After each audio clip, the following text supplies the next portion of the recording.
Hi guys, welcome to my YouTube channel. I am Abhishek. तो इस video में हम लोग बात करेंगे एन्युटीज़ के बारे में।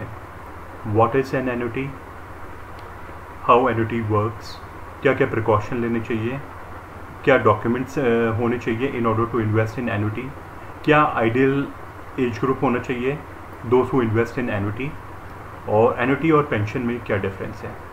सो टाइम वेस्ट न करते हुए लेट्स स्टार्ट। सो देखिए, हम लोग पहले भी डिस्कस किए हैं इंश्योरेंस के बारे में। एन्युटी भी एक इंश्योरेंस टाइप का प्रोडक्ट है। यहाँ पे भी जो डॉक्यूमेंट साइन एग्रीमेंट साइन होगा, that is between the insurance company, that insurance company who provides annuity schemes, और जो बायर है, जो इन्वेस्टर है, उसके बीच में। ठीक है। और इस डॉक्यूमेंट में काफ़ी कुछ मेंशन रहता है कि आप इमीडिएट एन्युटी चाहते हो, डेफर्ड एन्युटी चाहते हो, किस टाइप की एन्युटी चाहते हो। देखिए, टाइप्स ऑफ एन्युटी के बारे में मैं डिटेल में भी आगे वीडियो बनाऊंगा, डेडिकेटेड वीडियो बनाऊंगा। अभी के लिए आप ये समझ लीजिए, मान लीजिए आप 59 ईयर्स के हैं और आप 60 या 61 एज पर योर डिस्क्रिप्शन और डिसीजन आप चाहते हो कि मुझे मंथली एन्युटीज़ मिलने लग जाए, एक फिक्स सोर्स ऑफ इनकम, मतलब रेगुलर मंथली मिलने लग जाए। तो इस केस में आपको एक लमसम अमाउंट इन्वेस्ट करना पड़ेगा। वो सारी चीज़ें उसमें मेंशन रहती हैं, चॉइस होती हैं। या आप डेफर्ड एन्युटी चाहते हो, ये जो मैंने एग्जांपल दिया है, ये मैंने इमीडिएट एन्युटी का दिया है। इसमें आपको हैवी अमाउंट इन्वेस्ट करना पड़ेगा। और अगर आप डेफर्ड एन्युटी चूज़ करते हो, जिसके अदरवाइज जो आइडियल एज होती है एन्युटी में इन्वेस्ट करने की, वो होती है 45 to 60 ईयर्स। 50 साल में आपने एन्युटी में इन्वेस्ट करने की सोची, तो आप मंथली भी इन्वेस्ट कर सकते हो और लमसम भी इन्वेस्ट कर सकते हो। जितनी जल्दी स्टार्ट करोगे उतना अच्छा है, अच्छा कॉर्पस इकट्ठा करोगे फॉर योर रिटायरमेंट। सो 50 साल से आप स्टार्ट करिए, डेफर्ड एन्युटी में करिए, क्योंकि आपको टाइम ड्यूरेशन भी मिल जाएगा, तो उससे आपका एक अच्छा कॉर्पस भी इकट्ठा हो जाएगा। बट कई लोगों के पास लमसम अमाउंट होता है, तो वो भी उसमें इन्वेस्ट करके इमीडिएट एन्युटी का बेनिफिट ले सकते हैं। तो एज मैंने आपको ग्रुप बता दिया, 45 to 60 ईयर्स होती है। इस एज ग्रुप के बंदे ही ज़्यादातर एन्युटी प्रेफर करते हैं। ये सब एज ग्रुप के लिए नहीं है। ये एक तरीके से लोग इसे पेंशन की तरह कंसिडर करते हैं। But there is a difference between annuity and pension, वो मैं अभी आपको आगे बताता हूँ। लेकिन अभी एन्युटी के लिए कौन कौन से डॉक्यूमेंट्स चाहिए होते हैं, पहले उस पर डिस्कस कर लेते हैं। देखिए, आधार कार्ड, पैन कार्ड, और आपका ये क्या बोलते हैं voter ID, bank account statement, form 16 भी चल जाएगा।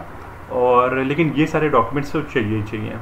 आधार card, voter ID card, forms, ये वोटर ID हो गया, और bank account statement. Otherwise driving licence भी है और पासपोर्ट भी हो गया। तो ये सारे कुछ डॉक्यूमेंट्स हैं जो चाहिए होते हैं in order to invest in annuity. तो अब हम बात करते हैं एन्युटी और अच्छा क्या क्या प्रिकॉशन लेने चाहिए बिफोर इन्वेस्टिंग इन एन्युटी। पहली चीज़ तो काफ़ी टाइप के एन्युटी प्रोडक्ट्स हैं, so do your deep work. Research तो देखिए आपको करनी पड़ेगी, क्योंकि अब वैरायटी बहुत है, रेंज बहुत है।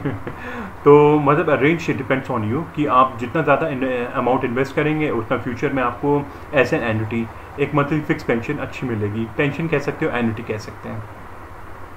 ठीक है जी। और क्या बोलते हैं, जितनी जल्दी स्टार्ट करेंगे उतना अच्छा रहेगा। डीप रिसर्च करिए। और अच्छा, तीसरा प्रिकॉशन ये है कि आपको क्या एन्युटी किस टाइप का प्लान चाहिए, इमीडिएट प्लान चाहिए और डेफर्ड चाहिए, इसको भी आप ज़रा एनालाइज करिए। अपने मतलब जो फाइनेंसेस हैं, अपनी नीड्स हैं, उनको आप एनालाइज करेंगे, तभी आप एक मतलब you are able to make an inform decision. So need analysis बहुत ज़रूरी है। और अच्छा, इसके अलावा नीड एनालिसिस के साथ साथ आप अपना बजटिंग भी देखिए, अपना फाइनेंशियल गोल भी सेट करिए। ठीक है। All these things will help in deciding कि इमीडिएट एन्युटी पे इन्वेस्ट करना है चाहिए या डेफर्ड पे करना चाहिए। अब हम थोड़ा सा बात करेंगे इसके बारे में कि अच्छा, एक और अच्छी एडवांटेज आप ये है इसमें कि कोई अपर लिमिट नहीं होती। आप 1 करोड़ भी इन्वेस्ट कर सकते हैं और 1 लाख भी इन्वेस्ट कर सकते हैं। तो there is no upper limit. और फ्लेक्सिबिलिटी काफ़ी रहती है कि आप मंथली इन्वेस्ट करना चाहते हैं, हाफ ईयरली करना चाहते हैं या एनुअली करना चाहते हैं। अकॉर्डिंगली लाइकवाइज आपको कैसा पे आउट चाहिए, मंथली चाहिए, हाफ ईयरली चाहिए, क्वार्टरली चाहिए या एनुअली चाहिए, वैसा आपको इसमें एन्युटी में मिल जाएगा। फ्लेक्सिबिलिटी काफ़ी रहती है, अपर लिमिट कोई है नहीं। अच्छा, तीसरी चीज़ ये है कि आपको जॉइंट एन्युटी चाहिए या सिंगल एन्युटी चाहिए। तो अब हम थोड़ा सा डाइवर्ट हो जाते हैं इस चीज़ पे कि how annuity actually works. So single एक होता है सिंगल एन्युटी। सिंगल एन्युटी का मतलब वो हो गया कि मैंने एन्युटी ली, उसमें मैंने इन्वेस्ट करना स्टार्ट कर दिया और फ्यूचर में मुझे आफ्टर 60 ईयर्स मुझे मंथली इनका वो चाहिए, एन्युटी अमाउंट चाहिए, तो वो आपको रेगुलर मिलता रहेगा टिल योर डेथ। ये तो हो गया सिंगल एन्युटी। अब आती है जॉइंट एन्युटी। जॉइंट एन्युटी को जॉइंट एंड सर्वाइवर एन्युटी भी कहते हैं। इस केस में क्या होता है, आप और आपकी स्पाउस की, देखिए सिंगल में ये था कि आपको मिल रही थी annuity post retirement after 60 years, और इस केस में क्या होगा जॉइंट एन्युटी में कि अगर आप नहीं भी रहोगे पोस्ट 60 ईयर्स तो आपको भी मिलेगी, आपको तो मिल ही रही है। इफ़ इन केस आपकी डेथ हो जाती है तो आपकी स्पाउस जो आपकी वाइफ है उनको एन्युटी मिलती रहेगी। ठीक है, तो एक सिंगल एन्युटी हो गया जिसमें सिर्फ आपको मिलेगी आफ्टर योर आफ्टर 60 ईयर्स, और डेथ के बाद फैमिली को कुछ नहीं मिलेगा। जॉइंट एन्युटी में आपको मिलेगी, अगर आप नहीं रहते हो तो आपके बाद आपकी जो वाइफ है उनको एन्युटी मिलती रहेगी, मंथली इनकम। तीसरा आता है joint annuity with purchase of return on purchase price. इसका मतलब ये होता है कि जॉइंट एन्युटी में ये भी एक तरह की single annuity with return of purchase price. इसका मतलब ये है कि आपको आफ्टर 60 ईयर्स एन्युटी मिलती रहेगी, और इफ़ इन केस आपकी डेथ हो जाती है तो जो इनिशियल अमाउंट आपने इन्वेस्ट किया है वो सारा अमाउंट आपके नॉमिनी को मिल जाएगा। तभी मैंने कहा जब आप एग्रीमेंट साइन करते हो वहाँ पे कई सारे मल्टीपल ऑप्शंस होंगे। Please go through that carefully, go through every document carefully. In fact आपको जो एन्युटी डॉक्यूमेंट भी मिलेगा go through that as well. ठीक है, और किसके थ्रू कर रहे हो उस एजेंट के बारे में भी थोड़ा आप देख लीजिए, और किस कंपनी में कर रहे हो please go through that also. In short मेरा कहने का मतलब ये है डू योर डीप वर्क।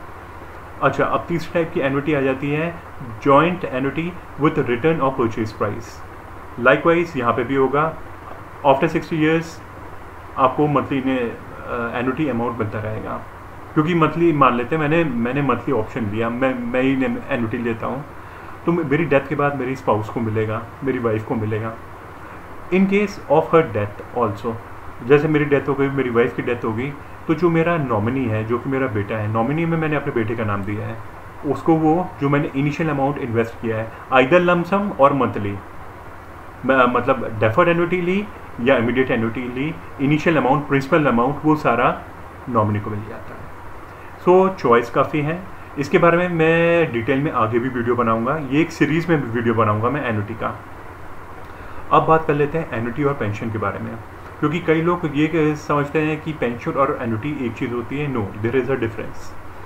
देखिए, एन्युटी है इंश्योरेंस का प्रोडक्ट, तो इसकी जो रेगुलेटरी बॉडी है वो है IRDAI, और पेंशन क्या होता है वो समझते हैं। देखिए, मैं जहाँ जॉब कर रहा हूँ तो मेरा वहाँ पे EPFO होता है, रेगुलेटरी बॉडी, एम्प्लॉय EPFO जो उसकी रेगुलेटरी बॉडी होती है प्रोविडेंट फंड की, उसे कहते हैं एम्प्लॉय प्रोविडेंट फंड ऑर्गेनाइजेशन। ठीक है, मैं जिस एम्प्लॉयर के लिए काम कर रहा हूँ उन्होंने मेरा एक अकाउंट बनाया हुआ है EPFO का, EPFO के अंडर। तो उसमें आइडियली जो उसमें इन्वेस्टमेंट होती है वो होती है 12% ऑफ द बेसिक पे, मतलब एम्प्लॉय कंट्रीब्यूशन होता है, एम्प्लॉय कंट्रीब्यूशन होता है। एम्प्लॉय कंट्रीब्यूशन होता है 12% ऑफ द बेसिक पे, यानी मेरी सैलरी का जो बेसिक सैलरी है उसका सर्टेन अमाउंट मंथली इन्वेस्ट होता है, मेरी सैलरी से डिडक्ट होता है, और एम्प्लॉयर भी कंट्रीब्यूट करता है सर्टेन अमाउंट एवरी मंथ। इस तरीके से एक कॉर्पस इकट्ठा होता है जो कि मुझे आफ्टर रिटायरमेंट आफ्टर 60 ईयर्स मिलेगा। ठीक है जी, और यहाँ पर रेगुलेटरी बॉडी है EPFO, employ provident fund organisation. थोड़ा मैं शुरू में थोड़ा भूल गया था, सॉरी। अच्छा, और इंश्योरेंस के केस में IRDAI होता है। अच्छा, यहाँ पे जो आपका जो अमाउंट होता है उस पर कोई होल्ड नहीं होता पेंशन के केस में। हालांकि जो कंट्रीब्यूशन होना चाहिए वो होता है 12% ऑफ द बेसिक पे, एम्प्लॉय को कंट्रीब्यूशन होता है 13.61%, ध्यान रखिएगा। और इधर आपका पूरा होल्ड होता है एन्युटी के केस में।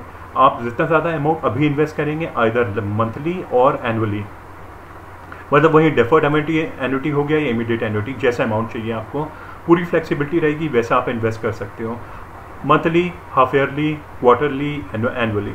पर वो चॉइस पेंशन के केस में नहीं होती। अच्छा, पेंशन के केस में आप अमाउंट ट्रांसफ़र मतलब अगर आप नहीं रहते हो तो वो अमाउंट आपके स्पाउस को, मतलब अगर गवर्नमेंट सर्विस है तो ऑब्वियसली मिलेगा, प्राइवेट है तो उस केस में नहीं होता है। तो इस केस में आप एन्युटी के केस में क्या होता है, एन्युटी के केस में अगर आप जॉइंट एन्युटी लेते हो विद रिटर्न और परचेज प्राइस या सिंगल एन्युटी विद रिटर्न और परचेज प्राइस, उस केस में एन्युटी को वो अमाउंट ट्रांसफ़र हो जाता है। अब बात कर लेते हैं थोड़ा सा टैक्स इम्प्लीकेशंस के बारे में। देखिए, अगर 60 साल से 80 साल की रेंज में हो आप, तो आपको 3 लाख का मान लेते हैं एनुअल आपका एन्युटी इनकम होती है या पेंशन आती है, तो दोनों ही केसेस में आपको कोई वो नहीं लगेगा, टैक्स नहीं लगेगा। 3 लाख से 5 लाख के बीच होता है। अगर 60 to 80 की एज में हो आप, तो आपका लगेगा 2 लाख के ऊपर। डिफरेंस बिटवीन, अच्छा 3 लाख के ऊपर जो भी अमाउंट होगा, जैसे 2 लाख हो गया, 3 से मैंने 5 लाख की रेंज मैंने बोली है, 5 लाख का आपका अगर एनुअल होता है इनकम, एन्युटी इनकम, तो उसमें डिफरेंस कितना हो गया, 2 लाख। उसका 10% आप लगा लीजिए, वो आपको टैक्स देना पड़ेगा। ये टैक्स इम्प्लीकेशंस के बारे में बता रहा हूँ, पर टैक्स भी आप सेव कर सकते हो अगर आप इन्वेस्ट कर सकते हो, यूलिप में इन्वेस्ट कर सकते हो या अपने बेटे के लिए आप इन्वेस्ट कर सकते हो, तो उससे आपको टैक्स बेनिफिट मिल सकता है। कई सारे मतलब और भी इन्वेस्टमेंट एवेन्यूज़ होते हैं जहां आप अपना टैक्स सेव कर सकते हो। अच्छा, अगर आप 80 ईयर्स के हो तो 5 लाख अगर आपकी एनुअल इनकम हो रही है थ्रू एन्युटीज़, तो उस पर आपको कोई टैक्स नहीं देना। By the way, 60 years to 80 years को हम सीनियर सिटीजन कहते हैं, 80 ईयर्स एंड अबव को हम सीनियर सुपर सिटीजन कहते हैं। 3 लाख तक कोई no tax, you don't have to pay any taxes. 60 to 80 years में हो नहीं देना पड़ेगा, 80 ईयर्स के हो, 80 एंड अबव तब भी नहीं देना पड़ेगा आपको कोई टैक्स। 3 लाख से 5 लाख के बीच अगर आपकी इनकम होती है, अगर आप 60 to 80 ईयर्स की रेंज में हो, तो आपको 20,000 टैक्स देना पड़ेगा, जो कि डिफरेंस होगा 5 लाख माइनस 3 लाख। ठीक है, 3 लाख के ऊपर जितना भी होगा उसके ऊपर टैक्स लगेगा 60 to 80 ईयर्स की रेंज में, एज ग्रुप में होगा। 80 एंड अबव में नो टैक्स एप्लीकेबल। ठीक है, अब आपकी एनुअल इनकम एन्युटी से 5 लाख टू 10 लाख की रेंज में आती हैं, तो आपका बनेगा 20,000। तो ये हो गया डिफरेंस बिटवीन वो जो मैंने आपको बताया 5 लाख और 3 लाख वाला।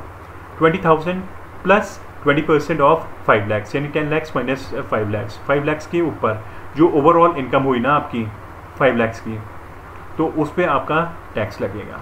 ठीक है, ये हो गया 60 to 80 ईयर्स की रेंज वाले जो लोग हैं उनका। ये मैं पूरी डिटेल आपको डिस्क्रिप्शन में भी दे दूंगा, वो भी आप देख लीजिएगा वहाँ पे। अगर आप 80 ईयर्स के हो तो आपकी एनुअल इनकम साल की हो रही है एन्युटी से 10 लाख, तो कंप्लीट 10 लाख के ऊपर, इनफैक्ट 10 लाख के अबव 20% लगेगा। सो बी केयरफुल। और ये आइडल ऑप्शन है उनके लिए जो अपना एक अभी मंथली एक्सपेंसेस, ये काफ़ी हेल्प करेगा आपका एन्युटी। अगर आप 60 ईयर्स एंड अबव के लिए एक आइडियल ऑप्शन है, ये आपकी हेल्प करेगा आपके डेली एक्सपेंसेस में, आपका जो लाइफस्टाइल एक्सपेंसेस हैं उसको भी सस्टेन करने में। So it's a very good option. और एज लिमिट होती है 45 to 60 ईयर्स। और मैं जितनी भी कैलकुलेशन है, जो भी टैक्स इम्प्लीकेशन है, वो मैं आपको दे दूंगा, डिस्क्रिप्शन में मेंशन कर दूंगा। और आई होप आपको इस वीडियो से कुछ हेल्प मिली होगी। तो कोई भी डाउट होता है, कोई भी कन्फ्यूजन होती है, तो प्लीज़ कमेंट सेक्शन में अपना प्रॉब्लम शेयर करिए। मैं आपकी प्रॉब्लम दूर करने की पूरी कोशिश करूँगा। सो अगर ये आपको वीडियो अच्छा लगा तो do like, share and subscribe, और अपने फ्रेंड से भी शेयर करिएगा। इनफैक्ट हर वो बंदे से जिसको लगता है उसके लिए ये वीडियो बेनिफिशियल हो सकता है। और मैं ये सीरीज़ में वीडियो बनाऊँगा। अब मैं नेक्स्ट टाइम डिस्कस करूँगा डिटेल में इमीडिएट एन्युटी के बारे में, डेफर्ड एन्युटी के बारे में, और भी जितनी भी टाइप्स ऑफ एन्युटीज़ होती है, डेडिकेटेड वीडियोस बनाऊंगा। आई होप ये वीडियो आपको हेल्प किया होगा। This is Abhishek signing off. Take care.